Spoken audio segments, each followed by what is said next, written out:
তাতেও ফিরছেন এবং তারই অধীনে এই নির্বাচন অনুষ্ঠিত হবে। 12ই ফেব্রুয়ারির নির্বাচন হচ্ছে না, নির্বাচন হবে কয়েক মাস পরে। নির্বাচন স্থগিত হয়ে যাওয়ার 2 থেকে 3 মাসের মধ্যে প্রধানমন্ত্রী শেখ হাসিনা দেশে ফিরবেন। অবশ্য প্রধানমন্ত্রী হিসেবে সম্ভবত নন, আসতে পারেন কেয়ারটেকার সরকারের প্রধান হিসেবে, কিংবা কোন সরকারেরই প্রধান নন, তিনি চলে আসতে পারেন। তবে তার আগে বলি, তিনি আসার আগে মোহাম্মদ ইউনূস তার দায়িত্বে ইস্তফা দিয়ে চলে যাবেন। যুক্তরাষ্ট্র বা ইউরোপের কোনো দেশে নয়, পৃথিবীতে ছোটখাটো এমন বেশ কিছু দেশ আছে যেখানে বড়সড় পরিমাণের ডলার জমা দিয়ে নাগরিকত্ব পাওয়া যায়।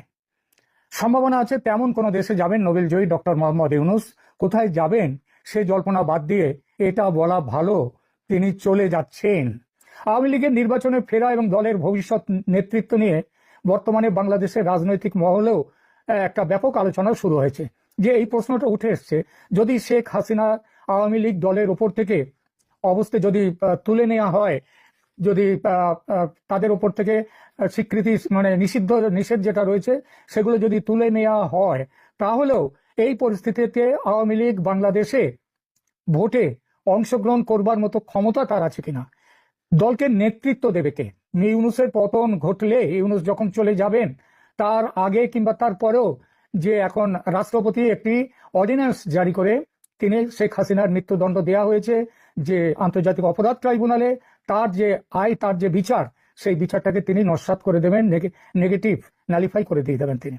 তো এই যে ব্যাপারটা রয়েছে, এটা যে কোনো মুহূর্তে হতে পারে। সুতরাং সেই মুহূর্তে শেখ হাসিনার দেশে না ফেরার এবং ফিরলে তার যে না ফেরার কোনো কারণ নেই, এবং ফিরলে তাকে মৃত্যুদণ্ডের মুখোমুখি হতে হবে এটারও কোনো কারণ নেই, কারণ আইনগতভাবেই এগুলো তুলে দেওয়া হবে। সুতরাং এখন তাহলে আর যদি একটা প্রশ্ন এখানে এসে যায় যে এর বিরুদ্ধে এখন মাঠ পর্যায়ে যদি নির্বাচনটা খুব বেশি না পেয়ে চায়, তাহলে মাঠ পর্যায়ে কিভাবে এই ব্যাপারগুলো কিভাবে নির্বাচনের মুখোমুখি হবে, তার জন্য আওয়ামী লীগ একটি দ্বিতীয় বিকল্প সেটাও তৈরি করে রেখে দিয়েছে। সেটা হচ্ছে এখানে কারো সম্ভাব্য নেতৃত্ব দিয়ে মাঠ পর্যায়ে আওয়ামী লীগের প্রচার অভিযান শুরু করে দেয়া, সেটাও শুরু হয়ে গেছে। আমি একটা কথা প্রসঙ্গে আপনাদের বলেছি এখানে যে আওয়ামী লীগের যখন এই সরকার চলে যাবে, অন্তর্বর্তী সরকার, তখন একটা কথা উঠবে যে সেখানে অন্তর্বর্তী সরকারের পরিবর্তে কি ধরনের সরকার সেখানে আসতে পারে। সেখানে আমি বলেছি কেয়ারটেকার সরকার কথা চলছে।